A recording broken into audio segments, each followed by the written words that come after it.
Welcome to the Manders Mindset podcast. Here you'll find both monologue and interviews of entrepreneurs, coaches, healers, and a variety of other people, where your host Amanda Russo will discuss her own mindset and perspective and her guest mindset and perspective on the world around us. Manders and her guests will help explain to you how shifting your mindset will shift your life.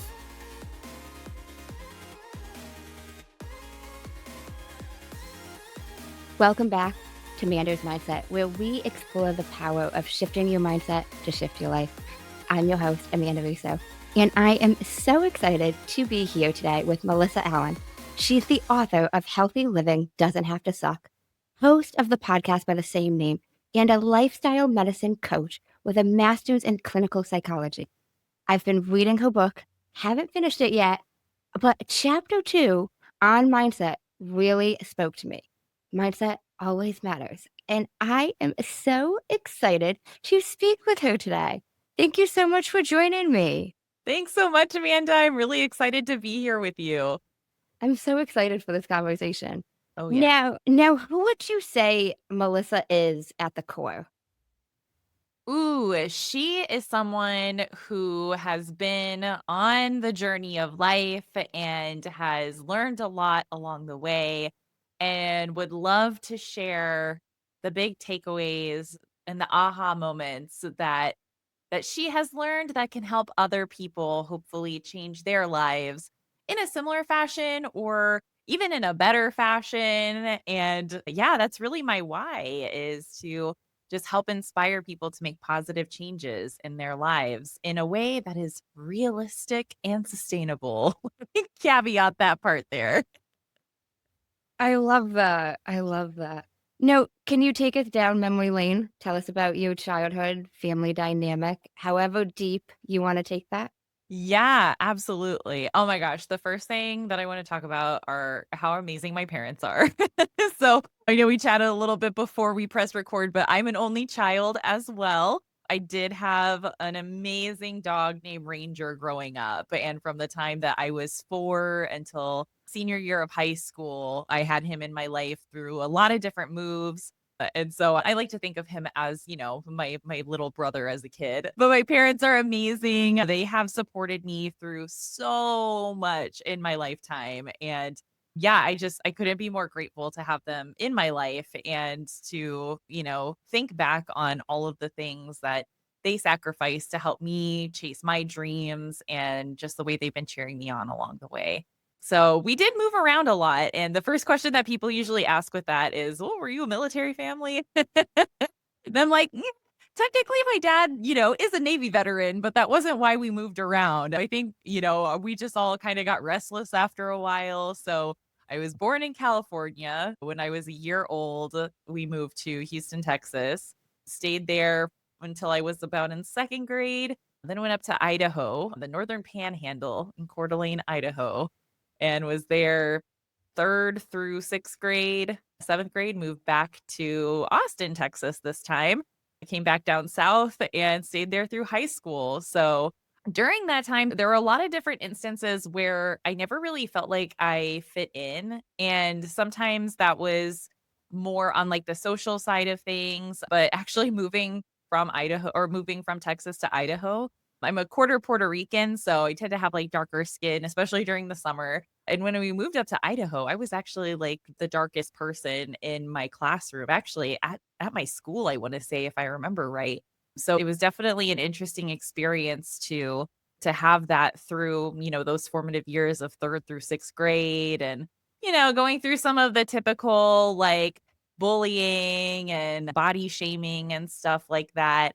Obviously not enjoyable, but it helps, write part of your story, and it's one of the things that kind of fuels me in what I do now in life. But after high school, ended up moving to Florida to go to the University of Central Florida. Go Knights, charge on. Absolutely love my alma mater.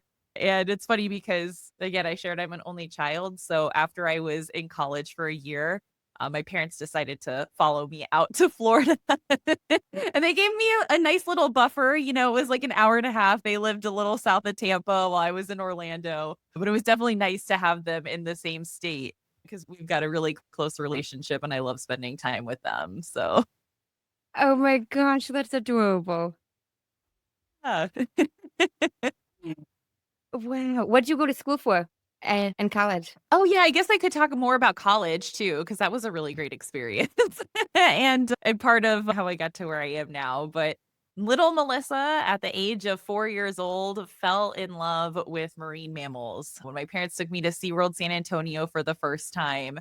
And I was just like, "Oh my gosh, that's what I'm gonna do someday. I'm gonna work with the animals and do the shows and train these really cool behaviors." And I'm one of those crazy kids that actually ended up doing it, and that was actually a big reason that I came out to Florida, was because there were a lot more opportunities for internships and different ways to get experience in the field. So, yeah, I majored in biology and psychology, which sometimes gets people scratching their head. They're like, "Well, those are, like, really different, aren't they?"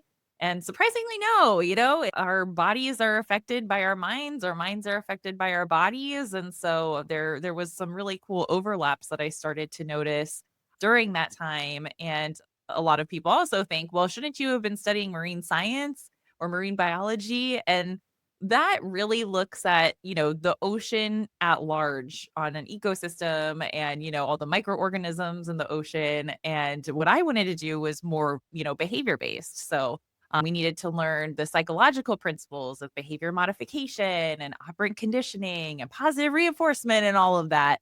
So that's where the psychology came into play. But I'm definitely a nerd at heart, and biology was just something I always enjoyed. So I wanted to double major, and I pulled it off somehow in the 4 years. But yeah, I ended up, getting an internship right after undergrad at Disney's Seas with Nemo and Friends. So I was an aquatic research intern studying at the aquarium that's there. And then after that, I got my first big girl job with the Navy's Marine Mammal Program. So I worked there for about a year and a half before getting to SeaWorld in Orlando. And that was, my shining moments in my career. I started at Shamu Stadium. I like to say as a marine mammal custodian, because I was like low man on the totem pole, wasn't doing anything with the animals. I was like scrubbing buckets and, bird poop off of the sides of the walls and stuff. But then I got to be at the Dolphin Cove area doing the guest interactions, which was a really cool kind of full circle moment for me, because that was how I fell in love with the animals, was, getting to meet them for the first time as a kid. So being on the other side of that in the wetsuit was really cool. And then I ended my time at Sea Lion and Otter Stadium, and that's where I happened to meet my husband. So he's still there. But yeah, it was a really crazy journey through the professional life of Melyssa, the marine mammal trainer. And now I jokingly say I went from training animals to training humans, because as my career at SeaWorld started to wrap up, I was looking for the next challenge. And I was like, well, what's more challenging than, trying to train marine mammals? Trying to train humans, because our minds are very fun things to work with, and our thoughts and our emotions and all that good stuff. So I ended up pursuing my graduate degree in clinical psychology. And yeah, and during that time, fell in love with fitness. I started taking group fitness classes at the on campus rec center, ended up pursuing my certifications in group fitness, personal training. And through my internship is how I discovered the field of lifestyle medicine, which I'm now board certified in lifestyle medicine and health and wellness coaching. So that's kind of what led me to where I am now, and why I wrote Healthy Living Doesn't Have to Suck. And oh my gosh, it's been a wild ride for sure. Wow. Now, I'm curious. You mentioned group fitness classes and then you were getting into fitness. Were you active as a kid? Were you into sports or fitness, or and even if it wasn't like working out, but like some sort of activities?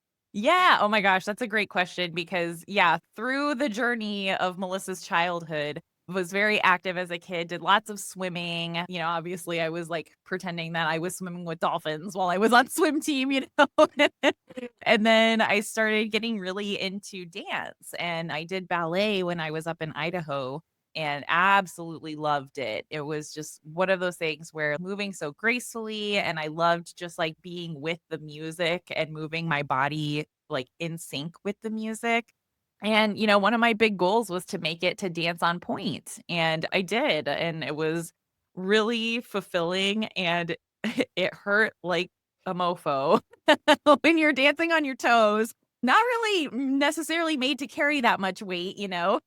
But as humans, we are very crafty and we created those point shoes and our dancers put ourselves through a lot of pain and misery to put on an amazing performance. So I really enjoyed the time that I got to do it. It wasn't very long because I ended up, speaking of the body shaming as a kid, I ended up having my ballet teacher, who also happened to be my grandma's best friend, by the way, catch me after class one day and told me that I needed to watch my weight because I was a bigger body in the room. Didn't matter if I was the one who was on beat the most or had, good form during the poses. It was I didn't look the part of a ballet dancer. So I needed to make changes to force my body to start looking that way. I can actually distinctly remember she told me to start drinking like apple cider vinegar. I think like before I ate or something like that to help you not eat so much. And I was just like, this stuff is terrible. Uh, Do you remember how old you were when she said that to you? I was in sixth grade. So that's preteen, obviously, right? That's like 11, 10 or 11. Oh, gosh, I'm horrible at timelines.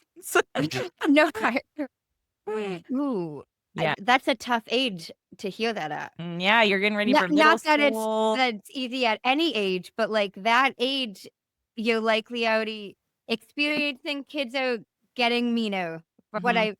I've worked with kids in my life as well, so even different group Oh, yeah. homes, and around 10 is when they start getting to be not as nice, from 10 upward.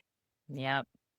Yeah, and so to have this full-grown adult telling me that there was something wrong with my body, it was devastating, and I'm actually really grateful to my mom because she always mentioned how much she enjoyed volleyball, and it was something that I was like, "Well, I'm, like, focused on ballet right now, so maybe it's something I'll do in the future, I don't know." So, I did kind of have that on reserve in the back of my mind, and it was one of those things where when that was said to me, I had kind of already been thinking like, well, I'm never going to be a professional dancer. And while I enjoy this, I made my goal and I have lots of great memories from it now. Now I have a not so great memory from it. But it was just one of those things where I was really grateful that she had shared her experiences with me in the past, meaning my mom, because it kind of gave me that permission to say, okay, well, if ballet is not the right fit for me, then maybe I'll try something else, and ended up playing volleyball through middle school and high school and really loved it. It was so much fun. My mom and I were actually on a co-ed team together when I was in high school, and I didn't make JV or varsity, but we were playing at the local community center, which I happen to think was a lot more fun because then you're going up, like some big burly guys that are blocking at the net. And, if you get your spike around them, it's very rewarding. So yeah, I was definitely active throughout my childhood years, and getting into college, I knew that I needed to stay physically fit in order to pass a swim test to get my dream job as a marine mammal trainer. So that was kind of my motivating factor there. But yeah, then after that, once I left my animal training job and was in grad school, it got really hard to, find that motivation to stay active. And I was like, I don't know what I enjoy doing anymore. So that's when I started to take group fitness classes. And it was funny because at the time I was like, oh, this would be a great way for me to maximize my time where I get paid to work out, right? If I'm teaching these classes, I'm going to get paid to work out. That's a great deal. So that's originally what got me interested in it. But as I started my progression towards group fitness, I just started realizing there was a lot of magic that was happening in the room at the time. Like when everyone's moving synchronously and, hyping each other up and just entering the room maybe feeling down or, just upset about something and then leaving feeling so empowered and uplifted. Like it was just such a cool thing to see within a half hour to an hour time frame how that could transform someone's day. So I just, got addicted to that where I was like, this is the best. And it made, what I was doing for clinical psychology a little bit tougher because it takes a lot longer to, really see people's transformations over time in a therapy setting, even though you have those moments of ahas and things like that. But there was just nothing like the energy that was in a group fitness studio. And I definitely had imposter syndrome because I've never been like a small body. Like I've always had the curves. That was something through, oh my gosh, going through puberty and adolescence, always having the big boobs. Oh, it was just always the thing that boys were staring at and girls were like envious of you for. And you're like, I didn't choose this. Like, you're like, I would get rid of them if I could. And so having, a little bit curvier body and stuff and thinking that when you see group fitness videos, typically it's like people with the bulging biceps and the six-pack abs and stuff. And well, that's not me. But I had a lot of really great mentors that were like, it's not about that. And it's about what you bring into the room and how you make people feel. And so that was really what gave me permission to feel like I could pursue, group fitness and personal training. Personal training kind of got me stuck still for a while because I had always heard the phrase like your body is your business card. And I was like, well, who's going to want to pay me for personal training if I look a little bit fluffier, So I eventually got over that as well. And I just found it really rewarding. So yeah, gosh. Wow. I love the story about the group fitness because I haven't taught them, but I relate to that in terms of the energy because when when I finally actually first started losing and maintaining the weight loss, it was from group fitness classes. And Yep. it's funny because I went to the gym. I took a tour of the gym. This guy was showing me the gym and I saw one being done and I was like, "What is that?" And he's showing me the treadmill and I'm like, "No, what are they doing over there?" And "That's a separate fee." And I said, "I didn't ask you if it was a separate fee. I said, what are they doing? I want to do that." Get me in there. And I almost was addicted to them. For at the beginning, there was days I was going to 2 or 3 classes a day. If I didn't have work, I was showing up 3 times a day because I've got friends that go in the morning. I got friends that go at 12. I got friends that go at I'm just going all day. I'm just going all day. Yep. Yep. And that's another really amazing part of group fitness too, right? Is the community that gets built around that and like just the social connection that you all feel like while you're moving your bodies and working to be better. It's just such a cool thing. No, it really was. And, it removed almost any gym intimidation for me Mm, because walking in, it's not like you don't know what you're doing. It's not like you don't know where you're yeah. going. There's somebody you're seeing that you're doing it with, and it gave me that like almost permission. Like Yeah.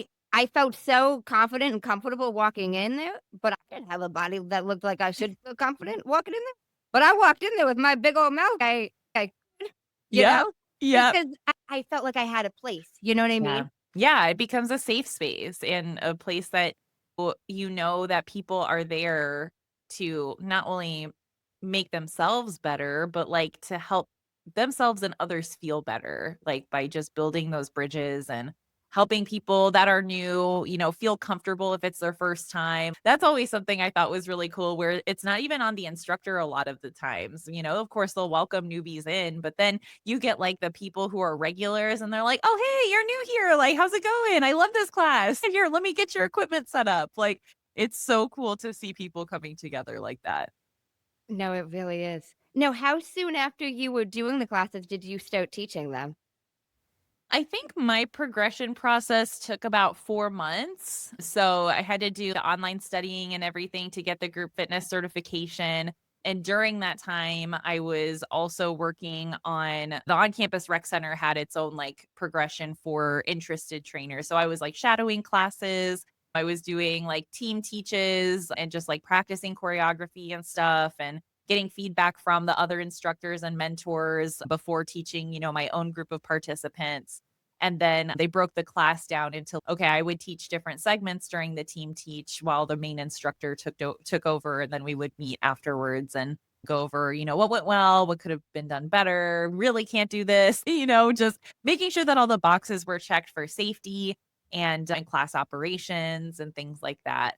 But yeah, I had started taking the classes. I want to say it was a good 6 months before I even started looking into that. So just about over a year was when that started happening. And I was like, let me just go ask, because during my undergrad, I actually worked as a lifeguard for the on campus rec center. So there happened to be someone who was still working there in the admin offices. Her name was Sarah. And so I looked her up. I was like, oh my gosh, she's still here. So I went and stopped by. She gave me a tour of the facility because there had been so many updates in the short time that I had been gone. I mean, it was only like 4 years since I had graduated undergrad, but by the time that I was in grad school, and there was so many updates. I was like, dang, this is awesome.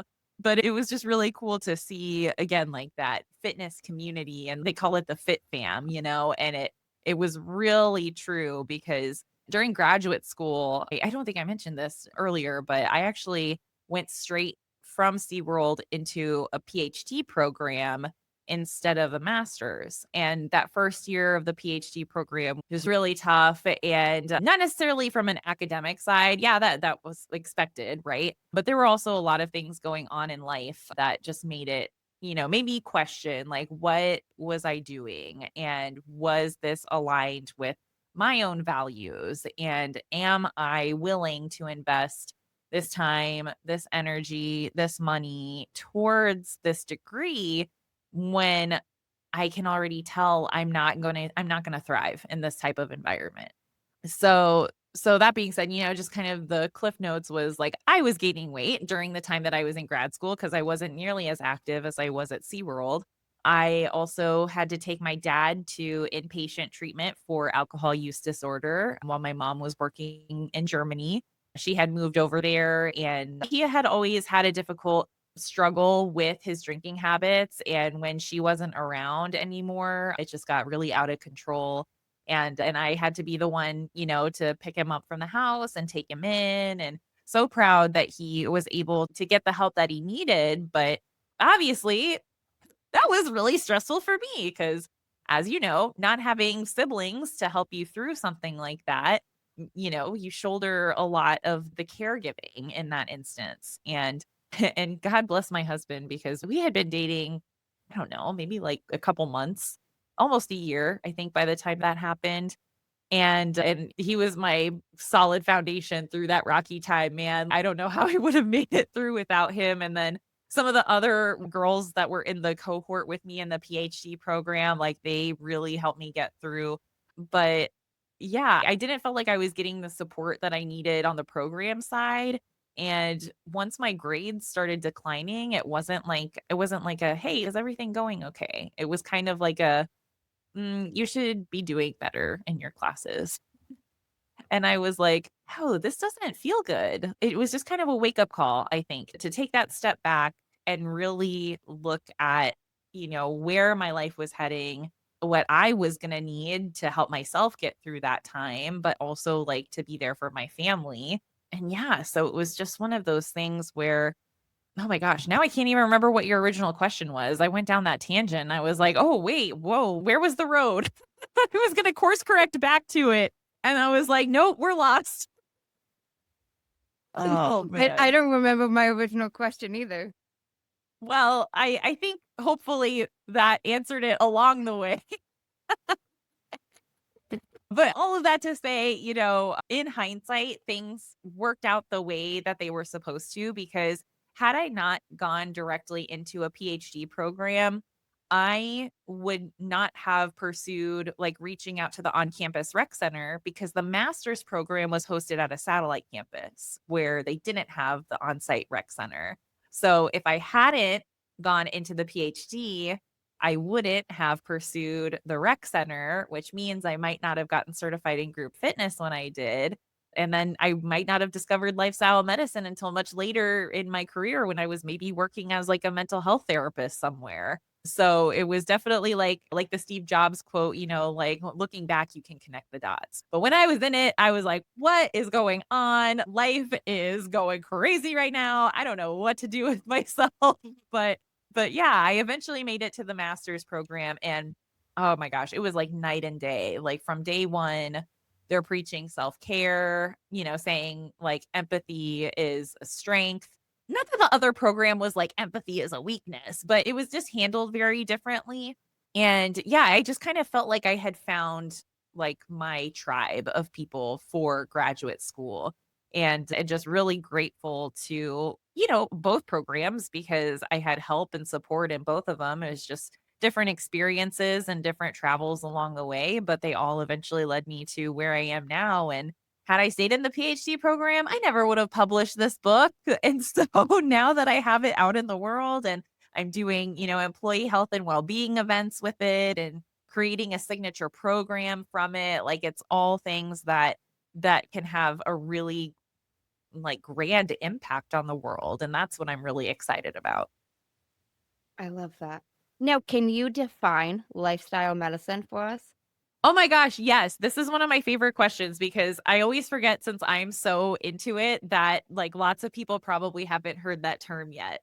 And it's actually a subspecialty of medicine. So, one of the reasons I was so excited to find it was because it's like the perfect marriage of bringing mental and physical health together and talking about them in an integrated fashion versus how a lot of times they're talked about in, kind of separate silos. But we know the mind body are connected. And so with lifestyle medicine, it is this subspecialty of medicine that focuses on using our behaviors on a more therapeutic intervention level. So, really looking at the factors that contribute to lifestyle related chronic diseases and getting at the root cause of treating those that contribute to the disease or to the diseases.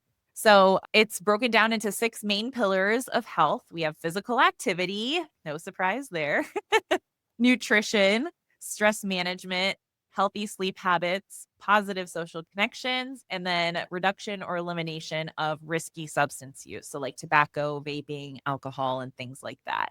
So, those 6 pillars, when used intensively, can be used to treat, prevent, and oftentimes reverse lifestyle related chronic diseases, which would fall, or the diseases that would fall under that category would be more of hypertension, cardiovascular disease. Obesity does fall under it, but then we also have, high cholesterol, and even certain cancers are related to the way that we live. So, really looking at those behavioral risk factors of things like sedentary living, chronic stress, sleep deprivation, and using behavior modification to help prevent, treat, and reverse those lifestyle related chronic diseases. So, I was thrilled to discover the field of lifestyle medicine because even during grad school, when I was in the PhD program and I was going through my group fitness progression, I'll never forget that during one of our like clinical rounds where we're all, checking in as a cohort and stuff, the clinical director had asked me when I was sharing how excited I was that I started working at the rec center and getting to improve my own physical activity, but also like how much I love group fitness. She was like, "Well, shouldn't you be using those 2 hours for your thesis?" And I was like, "You're telling me I can't have 2 hours a week to myself to do something that energizes me and helps me manage my stress?" Like, it was just such a bizarre moment, but it was, again, one of those instances in which, like, physical and mental health were kind of talked about in very separate categories. So lifestyle medicine really brought all of that together. And yeah, it's just I pursued my board certification because I wanted to be that gold standard evidence-based coach. And then the health coaching certification followed after. And yeah, I shifted from pursuing my license in mental health counseling to instead on more of the health behavior change coaching route. Okay. And now, how do you feeling about that shift? Oh my gosh, it's the best decision I've ever made. Don't get me wrong, I loved the work that I did in, like, therapy settings, but I've always been someone who this is gonna sound terrible. I've always been someone who likes to have fun at my job. So, like the animal training, the group fitness, even, lifeguarding in undergrad, those were all really fun jobs.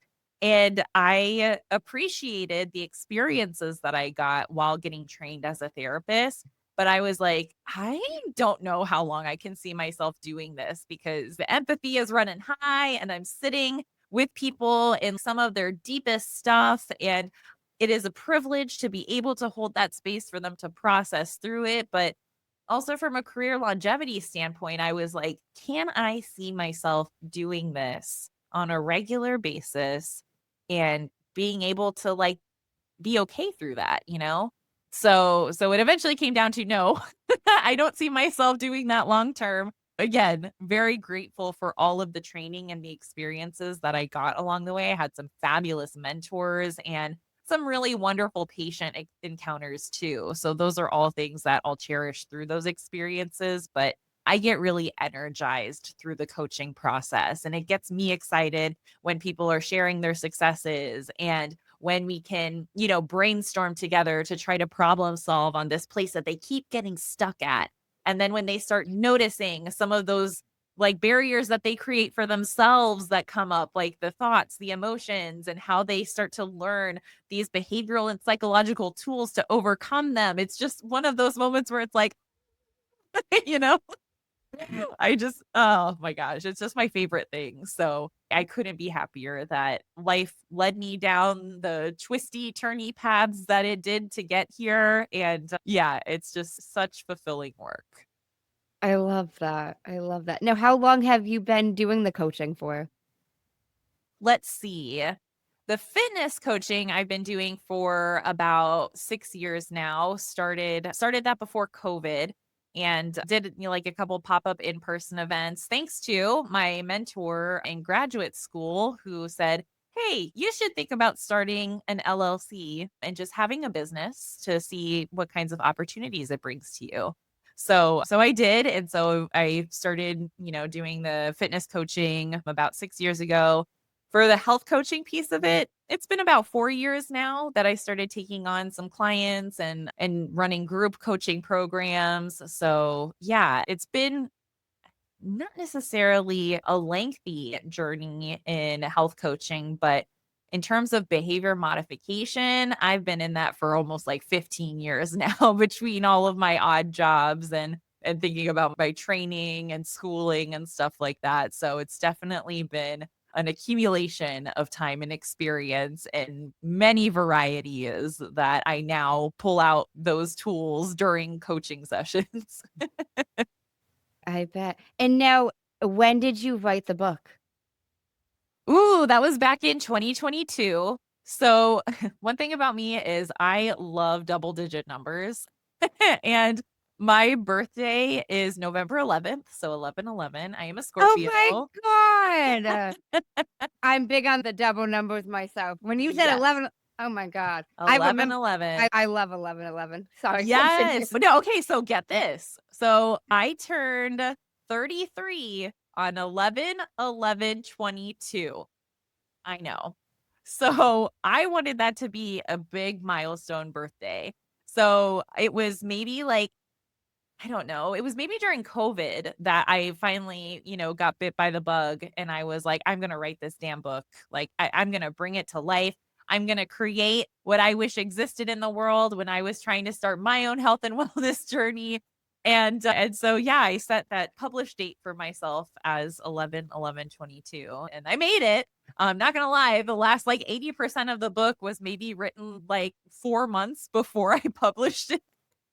But yeah, it was back in 2022. And then in 2024, I decided that I wanted to release the audiobook because that was something that everyone kept asking me for. And in hindsight, I wish I would have just recorded it while I was writing it because I kept getting such bad writer's block anytime I would try to like type at my computer.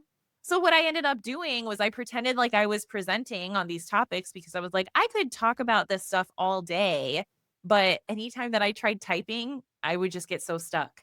So I ended up transcribing my voice as I was like presenting and then cleaning that up before sending it to my editor. And that's how I wrote a good majority of the book, which works in my favor because then everyone Wow. says that they can like hear my voice when they're reading it.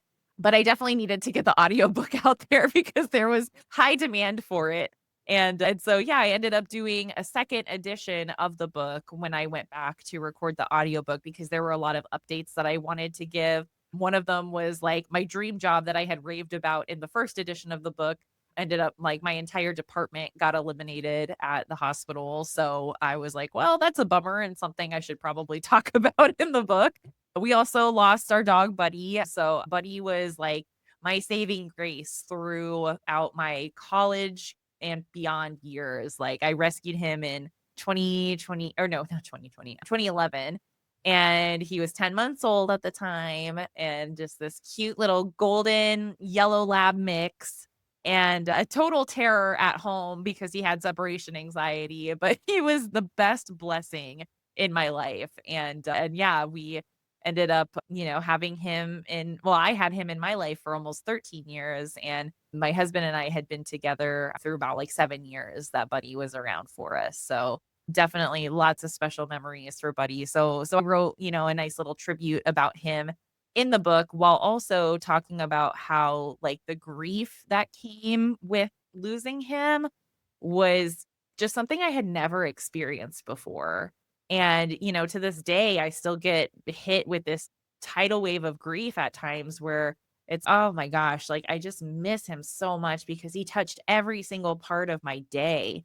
And I didn't anticipate how difficult it would be to really like have to adapt to that new emptiness that it brought in life. And so I jokingly, say in the book, like, let me tell y'all, my first inclination to cope with this grief was not to sit down and do a grief meditation. It was like to eat and drink my feelings away. That was how I like my knee jerk reaction to coping with this massive grief was not to do the healthiest thing. So really just trying to normalize that, dealing with emotions is a really complicated thing. And when it comes to how it impacts your behaviors, yes, you have control over your behaviors, not necessarily your emotions, but you also need to allow yourself some space and some grace to just sometimes sit in the suck. But the quote that I always share is don't get stuck. So sit in the suck, but don't get stuck. I like that. And Yeah. I also want to highlight really quickly that you mentioned you transcribed it and like you were presenting. I think that is a great tip. Like whether somebody's looking to write a book, a poem, or whatever you're looking to write, if you are Yeah. struggling with writer's block, wow. I've spoken to a lot of authors and I've never heard that said ever. Not Yeah. once. I So actually had a friend suggest it to me because she was like, Melyssa, like, you could speak about this stuff for hours on end. So, like, why can't you just write it? And then she was like, well, or why don't you just pretend like you're presenting and then record it and have it transcribed? And I was like, oh my God. Yeah, she's a genius. like, that's a great idea. I've spoken to a lot of authors. I've never written a book myself, but, like, I've never heard that suggestion from anyone, author or non-author, like, Yeah. so I Is just the think grammar perfect? Absolutely not. But neither is the way that I speak, I get that. No, I get that. And I love the comment, "Sit in the suck, but don't get stuck." Yeah. And, we're talking about mindset, right? And for so long, a lot of us try to push away our emotions, and that ends up, working against us. And so trying to shift our mindset around emotions are information for us, and emotions have their place. Like they're here to tell us something. They might not feel good all the time, and nor should they, but if we can start getting more curious about what are these emotions bringing to us right now and what is it trying to tell us about what we're dealing with, and learn how to just kind of open up and make room for those.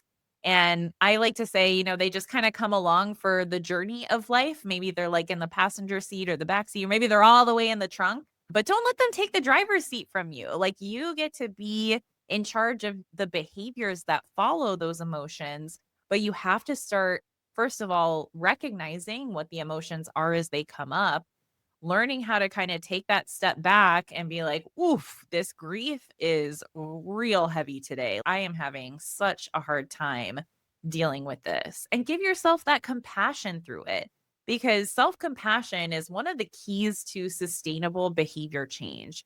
Instead of letting that inner critic, that inner bully come out, learning how to shift that into like, how would you comfort and support a good friend that's coming to you and sharing their struggles around trying to create a healthy lifestyle? Chances are you would never say the things that go on in your mind to someone that you care about, because some of this stuff can be real nasty. I call her my inner Regina George from Mean Girls.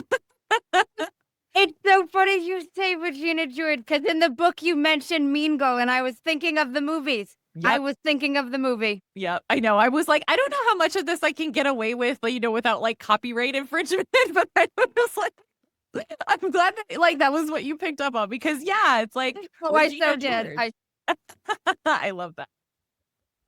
But yeah, like when we beat ourselves up and we're tearing ourselves apart, that might work in the short term, but if that's how you treat yourself over the long run, that's first of all a really miserable way to live, but it's also not going to make you feel the best. And when we don't feel the best, we tend to turn to behaviors to try to cope with those negative emotions that don't necessarily support our well-being. So learning how to tap into that inner coach, that inner cheerleader, that inner voice of compassion, and really starting to cultivate more of how that sounds in your life, that's what's going to help you change for the long run.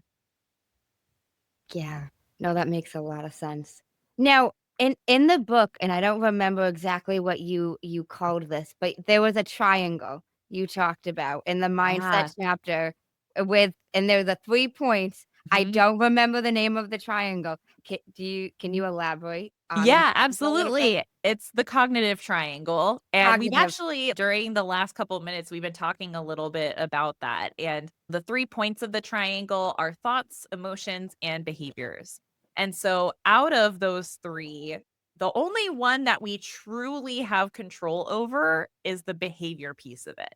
Because while we can control how we respond to the thoughts and emotions that show up in our lives, we can't control them from showing up in the first place, right? We're going to have thoughts pop up. We can't stop a certain thought from popping up. Same with emotions. We can't force an emotion not to show up for us.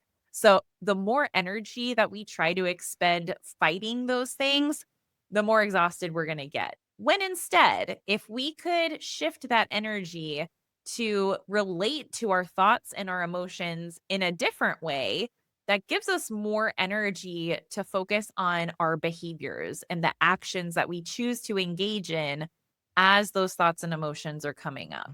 So, for an example, we can look at, I don't feel like going to the gym, right? That is a common one. Or, even I don't have time. I don't have time, or I don't feel like going to the gym. Those are actually two thoughts, even though the second one says feel in it. It's actually a thought that we're having. So the feelings that would then come from having those thoughts are feeling unmotivated, feeling tired, feeling, just like blah, right? So our thoughts, our feelings, our behaviors, they all interact together. But the one piece of that triangle that we have full control over is the behavior piece of it. So as that thought that I don't feel like going to the gym comes up, and we have those feelings that follow of not being motivated, we can still choose to show up to the gym even when we're telling ourselves we don't feel like it and we don't have those feelings of motivation present. So, if we can, again, just kind of take that energy that we typically would use to say, oh, okay, I'm going to convince myself like I am feeling motivated to go to the gym, and try to reframe it, into a more positive, okay, let's go. That's a technique that could work, but are you going to end up feeling motivated? Maybe a little bit more, but we can't choose how those thoughts and feelings show up for us. So if we can shift our mindset to instead focus on the behavioral piece of it, and Nike had something to this, when they say just do it. If you can convince yourself to just do the behavior, even when you don't feel like it, even when all those excuses are coming up trying to talk you out of it, and it doesn't have to be a whole session, like just do 5 minutes. Like, just what is the smallest positive step that you can take to help overcome that stickiness that thought is trying to trap you in, right? So yeah, I love talking about the cognitive triangle, because a lot of times a lot of times people think that we can control our thoughts and our emotions, and that's true to an extent. But really the magic lies in that behavior piece of it, because if we can choose to show up and to push through those thoughts and feelings and to go to the gym and move our bodies, how is that going to affect the thoughts and feelings afterwards? Feelings afterwards, you're going to be like so pumped up. You're going to be energized. You're going to be feeling confident, empowered, sexy. You're like, yes, I did that. The thoughts that come up with that, exactly. Like you're going to be hyping yourself up. And so it's just that one simple example that can show the power that lies in choosing to channel our energy on our behaviors. We do still have to manage those thoughts and feelings. Don't get me wrong. We can't just dismiss them, right? But we have to learn new techniques to deal with those thoughts and emotions as they come up so that they don't interfere as much with the behaviors. I love how you mentioned even doing it for 5 minutes. You know, Yeah. I think some people get the mindset of, I gotta do it and I have to do the full workout. I have to, you know, when I first started my fitness journey, there were times I would go to the gym and I'd walk on the treadmill for a couple minutes and I'd leave. And people are like, what the hell? You're not gonna do it. Mm. I'm like, listen, I am even training my mind to recognize that I'm someone who works out. I'm Yes. somebody who goes to the gym. Like, I had never done that. You know what I mean? It was like Mhm. this whole new identity. So it's like you have the workout clothes out. Like, I even read Atomic Habits and it's, Yes. you have the workout clothes out. You put on the workout shoes. Like, you walk on the treadmill. Like, you walk for 5 minutes. Like, even if it was Exactly. like it was usually more than 5 minutes, but there was times I was there for 15 minutes because like it took me 7 to get there. So I'm like, you can't do only 5. But I'm like, I mentally, I'm not somebody who works out, so I'm not saying for an hour. Like, I Mm. had to train the mindset, Yes. and it's like, I had people say to me, "You're not gonna get any with that." Okay, well, I lost and maintained a 70-pound weight loss, so here we Yeah, are. so suck it, haters. You know what I mean, though? Yeah. Training that mindset is a muscle. Yes, it is. And one of the common it's the fancy term for it is a cognitive distortion, but it just basically means like an unhelpful thought pattern is the all or nothing mindset where we think, okay, well, I don't have time to go to the gym for an hour. That's okay. Can you go for 15 minutes? Like even 15 minutes is better than none.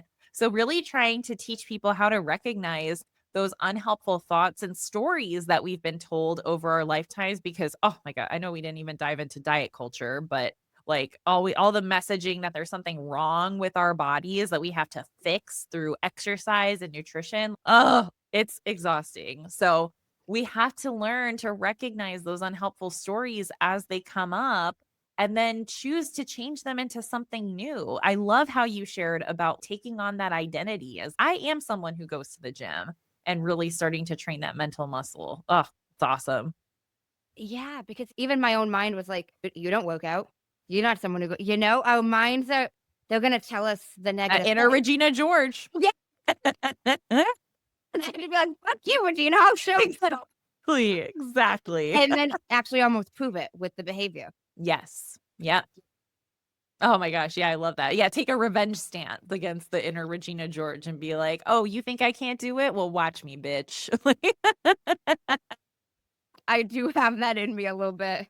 I Awesome. do. Yes, tap into that. Use it to your advantage. No, that is so true. No, I wanna transition a tad, but I note and I'm curious when you got into this in terms of fitness, but I noticed on your Instagram that you do and I believe you teach bar classes. Yes, I just got certified in bar. Where? Oh, Oh yeah. my god. Like, just last month in May. Yep. And let me tell you, there was so much of that that healed part of my inner child that I didn't know needed healing from, like, the ballet perspective, where I was like, "Oh my gosh, like, these are the moves that I, like, loved, and now they're to my favorite music, and it's just so freeing, and, like, I'm making bar for everybody." Oh my gosh, it was just the best. 'Cause Oh, that was something that I ended up pursuing was a specialty training in size inclusive fitness. So being able to learn how to tailor fitness experiences to really be accessible to bodies of all sizes. So really starting, at a foundation level and showing options for standing, for seated, for planks, like all of the different movement patterns that are sometimes harder for people who are in bigger bodies to move through. So that's what I'm really excited to bring to bar as well because let me tell you, going through that instructor certification, like I did not have the muscular endurance to do the entire workout from start to finish. Like your girl was struggling. Like my booty was burning. I had to take breaks. And so I was making mental notes about, okay, when I'm teaching bar, here's where we're going to have a break, not just for my participants, but for myself too. Oh, really? So yeah, that's my newest format that I'm really excited to bring to my virtual fitness studio for sure. I love that. Now, not everybody's heard of Bow, but I saw that on your Instagram, and I haven't taught Bow, but there's a Bow studio near me, and I worked at like the front desk, and I was the Oh yeah. barista a few years back. Yes, and I was like, "Oh, this is gonna be so easy." I was a Dan. Oh my god. Oh my god. And I lift Yeah. weights, and I'm thinking, I don't know if I can do this. Holy shit! I was like, "Whoa!" And two, and I'm like, "Whoa." Oh Well, yeah. and with the bands, and I was like, Ooh, "Damn." yep. It's a lot. It's a lot. Yeah, because I was like, yeah, I'm strong. Like I lift weights. And then yeah, when you're getting to all those teeny tiny muscle groups that sometimes get overlooked, you're like, oh, they are. They're here now, loud and proud. Now, I'm curious, what else in the virtual fitness studio do you teach? Well, cardio kickboxing is, I like to say, my fitness love language. I just love punching, kicking, throwing some elbows and knees to the beat. So basically, anything that is musically driven is something that I enjoy teaching. So I do cardio kickboxing, cardio dance. Mindful movement is more of a slow flow, just kind of gentle stretching, yoga inspired, but not necessarily sun salutation style yoga. And then Metcon RX is metabolic conditioning. So it's a strength based class that uses both resistance and cardio intervals. So it's a nice, really like total body workout. And I teach the express version. So it's only 25 to 30 minutes. So that way it makes it accessible, it's quick and effective. But yeah. Wow, I love that. Now, do some of your coaching clients do the virtual fitness with you? Yeah, yeah. So I have two different memberships. So one is for the Move with Melyssa virtual fitness studio. And then the other is for my Changemaker Collective coaching community. And there is an option for the package memberships to have both of them. So, yeah, in the coaching community, we do goal setting every month. We do quarterly goal setting calls, mid-month check-ins, and then we have a chat that we do a weekly check-in for our goals. So it's definitely focused on goal setting, accountability, and support for lifestyle change. I love that. Now, do you work with people one-on-one? Is it a group setting? It's mostly a group setting. Yeah. I have very limited one-on-one spots right now just because I'm in a season of creating. And so my big project right now is developing the lifestyle medicine makeover, which is inspired by the book. And it's going to package the information to be able to deliver and license out to company wellness programs. So that way I can share my message on a wider scale without having to be there in person to speak, but it's also going to be a supplemental component to when I do employee wellness workshops and things like that.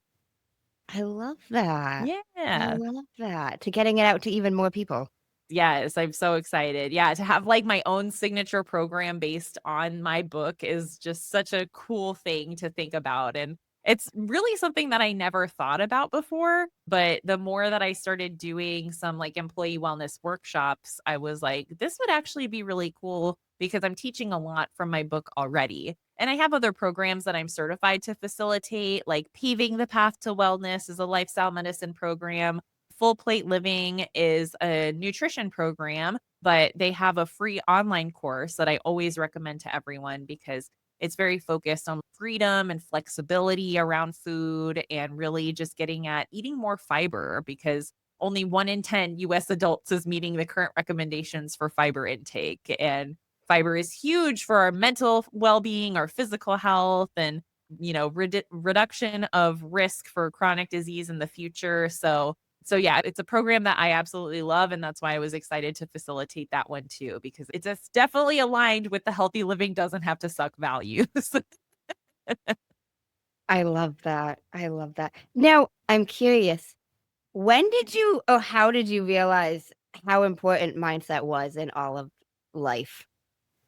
Oh my God. In life?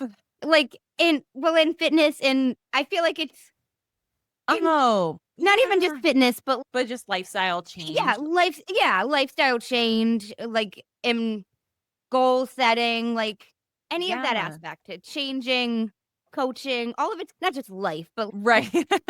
I was like, Yeah, I really think it was as soon as I got into grad school and started working in more of the clinical psychology side of things, because from a behavior modification perspective, when I was working with these animals, it was really easy to have a cue that then triggers a behavior that then they get a reward if, the behavior is what we were looking for, and reducing, frequency of behaviors by not giving a reward and stuff like that.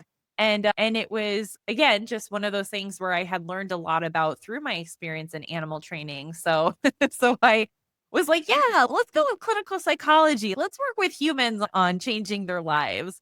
And it was really when I started noticing these like unhelpful stories that we tell ourselves, how emotions can influence our behaviors, and how we're often not taught how to manage those unhelpful thoughts and difficult emotions in a way that will lead to behaviors that support our well being. Because typically, what we'll do is we'll engage in behaviors where we try to escape, control, avoid, or numb those difficult experiences, like the thoughts and the emotions that come up. So, so knowing how to better navigate some of those mindset obstacles and to build those mental muscles that will work to help support your well-being over time. I think it was really in graduate school where I started, doing more of my training in clinical psychology, that I was like, "Oh, this is why it's really hard, because we have every intention to change, but we don't do it." And learning how to, change our environments to better support our success and come up with, different life hacks like habit stacking to be able to try to incorporate these new behaviors. But then also trying to identify what are those barriers that get in the way of keeping this success from going. And a lot of that comes from, thinking it's not a big deal, or that you're not seeing progress as quickly as you want to. And so then you just throw in the towel and give up. So yeah, there's a lot that factors in to just showing up for yourself and learning how to not let your thoughts and emotions take the driver's seat in your life, and to just acknowledge them as they come up, let them hop in the passenger seat or in the back, and then you get to be the one driving the choices in your life. But we have to teach ourselves how to take back that steering wheel and give ourselves that power over those thoughts and emotions as they show up. So, yeah, I think that's a big piece of our mindset. And oh gosh, obviously, we have the negativity bias. That's like our evolutionary brain. It was trying to protect us, and it did a good job keeping our ancestors alive, but like maybe not necessarily the most helpful in this day and age that we live in right now. That could be a whole other podcast conversation. oh, I know. I know it could. I could talk to you for a while. I know this has been so fun. We should do this again. We really should. A part two, I'm down. I think I have so much more I could say to you.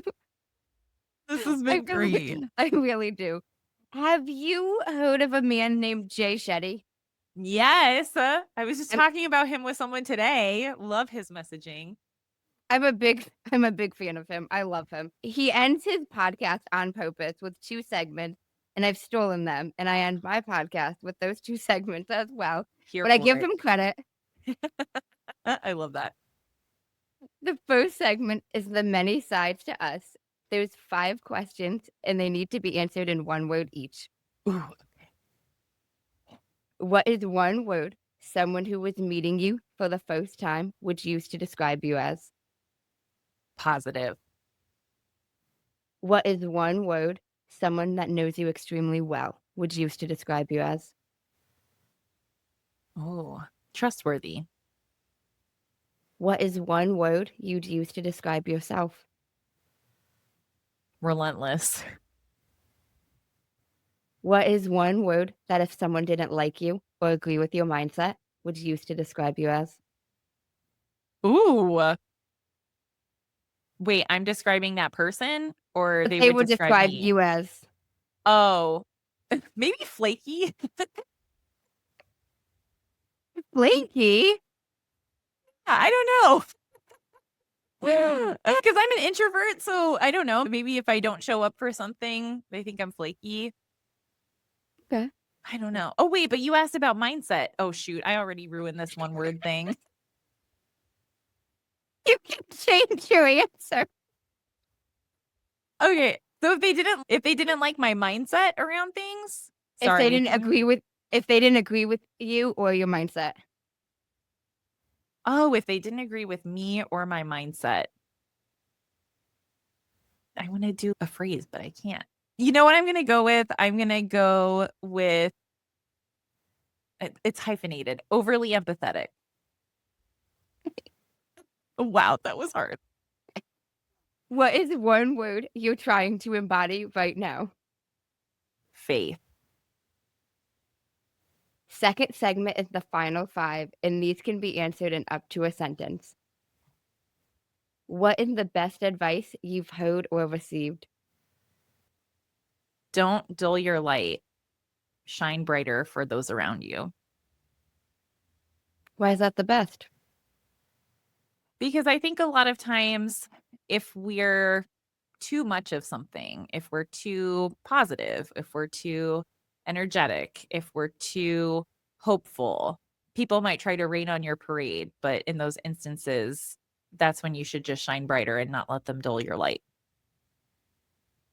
What is the worst advice you've heard or received? Trying is someone trying to say that you needed to look or act a certain way to be respected. Gosh, in one of my corporate jobs, I had this really horrible manager, and he just always wanted us to look the part. And I was like, that's not me. And people liked working with me more than they did with him because I showed up as my authentic self. So don't change who you are just because someone says you should. What is something that you used to value that you no longer value? I think like it would be academic performance because there are times that I wish I would have learned more versus been so focused on achieving a grade. Like, I think there's a lot of nuance between learning and like what you're actually retaining and bringing into your life versus just regurgitating because you have to pass a test. If you could describe what you would want your legacy to be as if someone was reading it, what would you want it to say? Oh my gosh. This is such a good one. I would want it to say something like Melyssa's authenticity and relatability gave people the permission that they needed to unlock their own potential to achieve their healthiest, happiest versions of themselves. I love that. If you could create one law in the world that everyone had to follow, what would it be? And I want to know why. Oh my gosh. One law. Jeez. Be kind to everyone. Just be kind. Be a good human. Don't be a dick. Should we make that a law? Like, just don't be an asshole? No, because I mean, it's just crazy how everyone is going through something. They are struggling in their own way, shape, or form. And while we may not show it, because like I still try to maintain a positive attitude, even as I'm going through the shit sometimes, but just be kind, give people grace, and yeah, just be a good human. I don't know why that's so hard, but that would be the law that I would want. Is just be kind and be a good human. Why would that be the law? Because I don't think anyone would not benefit from it, right? Like, how could, I don't know. Now, I just think that if there were more kindness in the world, there would be a lot less darkness. So I feel like there would be a lot of currently existing problems that could be solved through kindness and compassion that a lot of us are lacking nowadays. So if that could be a law, I would hope that nothing could go wrong with that. And the world would be a better, happier, safer place for everyone. I love that. I love that law. Well, thank you so much for speaking with me. I loved this. Oh my gosh, this was so wonderful, Amanda. Thank you for inviting me to be here. And thank you to your listeners for sharing this time. Oh my gosh, of course. And I would love to do this with you again because I could talk to you for definitely for another hour. But You got it. Yeah, I know, right? This was so much fun. where is the best place for listeners to connect with you? Yeah. So my website is probably the easiest way to find me. It's healthylivingdoesn'thavetosuck.com. I do hang out on Instagram. My pages are Healthy Living Doesn't Have to Suck and Move with Melyssa. Those are the two easiest ones to find me.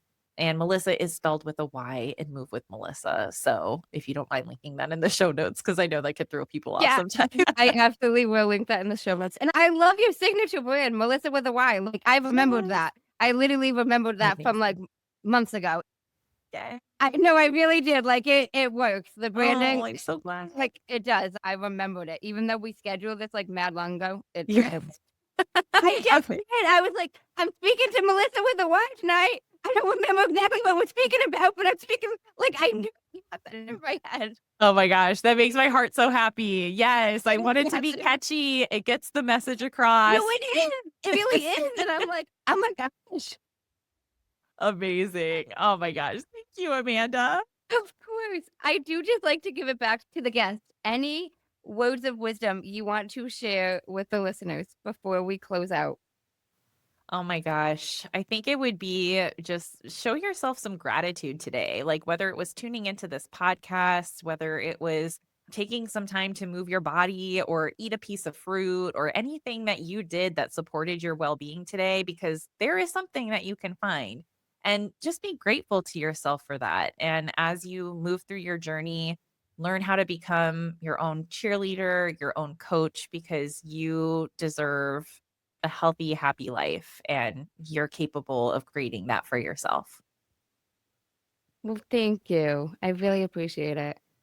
And thank you guys for tuning in to another episode of Manders Mindset. Thank you so much for tuning in to that inspiring conversation with Melyssa. It was packed with so much wisdom. I feel like we covered an entire masterclass in mindset, behavior change, and self-compassion, all through the lens of real life. One of the first things that hit me was how she said, I went from training animals to training humans. And honestly, that line says it all. Because what she really reminded us is that behavior change, whether it's with dolphins or with ourselves, human beings, behavior change always comes down to consistency, compassion, and awareness. You can't force transformation. You nurture it. And I loved the reminder that your path doesn't have to make sense while you're walking it. And it very well might not make sense while you're walking it. That's okay. Every twist and turn in Melyssa's story, from marine biology to psychology to lifestyle medicine, was preparing her for what she does now. So if you're in a season where things feel unclear, trust that the dots will connect later. You are being redirected, not derailed. Even if you don't know why right now, keep walking the path. When she defined lifestyle medicine, something clicked for me because it's such a holistic approach to health. It's not about restriction. It's about alignment. It's about movement, nutrition, sleep, stress management, connection, and reducing the habits that drain us. It's about learning to live in a way that supports your energy and supports your peace. And I love that she said it's about being realistic and sustainable because that's where the magic happens. Her story about finding her way into group fitness really stuck with me also. She said, it's not about how you look, it's about how you make people feel. And that's powerful. I'm going to say that once again. It's not about how you look, it's about how you make people feel. Because how often do we shrink ourselves or think we don't belong in a certain space until we quote unquote look the part? We're not going to wear the bikini at the beach because we don't look like we should be. We have a little bit of a roll. Come on, guys. Melyssa is proof that your presence, your energy, and your authenticity are what people connect to the most, not the size of your jeans or the shape of your body. And then there was a mic drop moment that I will absolutely be stealing and repeating. This was a mindset shift and a half for me, guys. Melyssa said, sit in the suck, but don't get stuck. One more time. Sit in the suck, but don't get stuck. Whew, that hit home. Because feeling your emotions doesn't mean you're weak. It means you're human. You can honor what you're feeling without letting it define you.